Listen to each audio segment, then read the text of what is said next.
Over 59,000 women would serve in the United States Army Nurse Corps during the Second World War.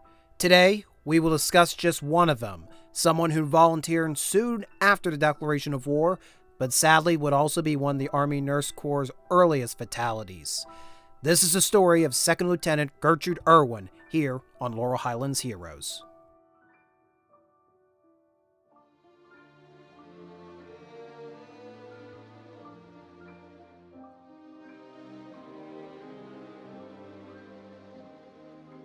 Miss Irwin was born on October 6, 1918, and was the third child of Charles and Mary Irwin.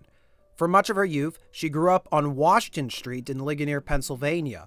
She came to be raised in a household shared by two sisters and three brothers. In her youth, she may have been found at the ice pond just a few blocks from her home, skating. During her adolescence, she would often keep her ear open for the radio to play big band tunes led by Ozzie Nelson. And if Greta Garbo's name adored the marquee, you were right to assume Gertrude was spending her evening at the Wilt Theater. Miss Irwin graduated as part of the Ligonier High School's class of 1935. She soon determined for herself a career in nursing, being trained for the Southside Hospital in Pittsburgh. She would also serve hospitals in Brownsville and Greensburg, the latter being only 20 miles away from her family home. Few could have suspected her profession would have taken her across the world to the service of her country. But in the wake of the attack on Pearl Harbor, Gertrude would enlist in the U.S. Army Nurse Corps and ushered off to Fort Eustis, Virginia, for training.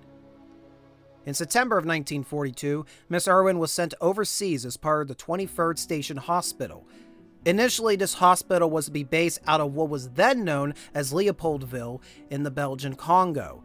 At the time of the Second World War, this portion of Africa was still carved up as a territory for Belgium. When the mother country was annexed by Germany, the Congo remained under Belgian authority through the exiled government in England.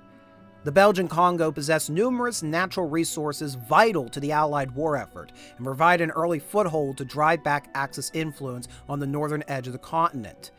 In the summer of 1942, Allied planners proposed an air transport command be based out of Leopoldville to support their forces in the Mediterranean.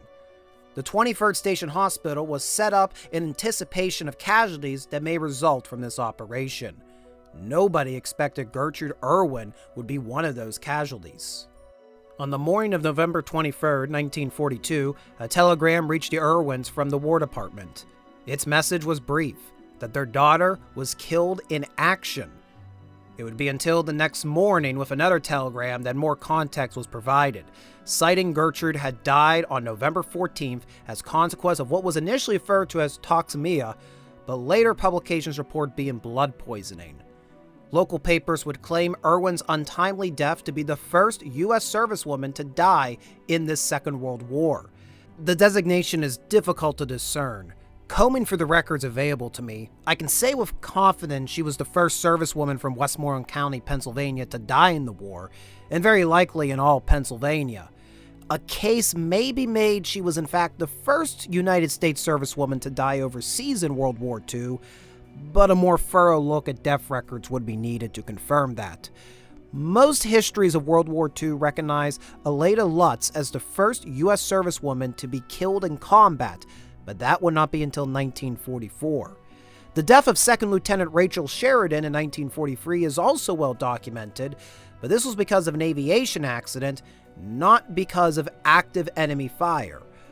Both were killed in November, like Miss Irwin, curiously. If you ask me personally what I feel dictates a casualty of war, it is anyone harmed while engaging in activities contributing to an ongoing military conflict. But Miss Irwin would not be the first U.S. servicewoman to be a casualty in World War II, as that recognition most likely goes to the 77 nurses captured by the Japanese in April of 1942 in the Philippines. They came to be known as the Bataan Angels and survived 3 years of captivity while tending to other prisoners. But when someone grasps at straws over these technicalities, it diminishes how dreadful the loss of one is for that person's loved ones. In the case of Gertrude Irwin, she died far from home. Incredibly, there was one Ligonier service member in the vicinity of Leopoldville that attended Miss Irwin's funeral. When asked how they would handle this loss, Charles Irwin said he would take it like lots of other parents must. for Gertrude wanted to go. It was her notion, and she was happy to do it. And take it they would, for two of Miss Irwin's brothers would also end up serving in the war.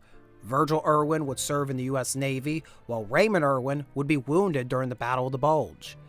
The family matriarch would also pass away in March of 1944. Although not killed in combat, Gertrude Irwin's name nevertheless came to be employed in encouraging young Pennsylvanian women to enlist in the various nurse corps for the remainder of the war. Her name would come to be honored by an army camp in North Africa and a recreation hall at Fort Eustis in 1943. The 23rd Station Hospital will be relocated from the Belgian Congo to Morocco. The Air Transport Command meant to be based out of Leopoldville never came to pass. Miss Irwin's colleagues from Station 23 would follow the Allied advance through Italy into France and ultimately to Germany by war's end. Even after the guns fell silent, Miss Irwin was not forgotten. In February of 1949, Gertrude Irwin's remains were returned to the United States. On March 12th, she was interred to her final resting place in Ligonier's Valley Cemetery. Today, she's interred alongside her parents.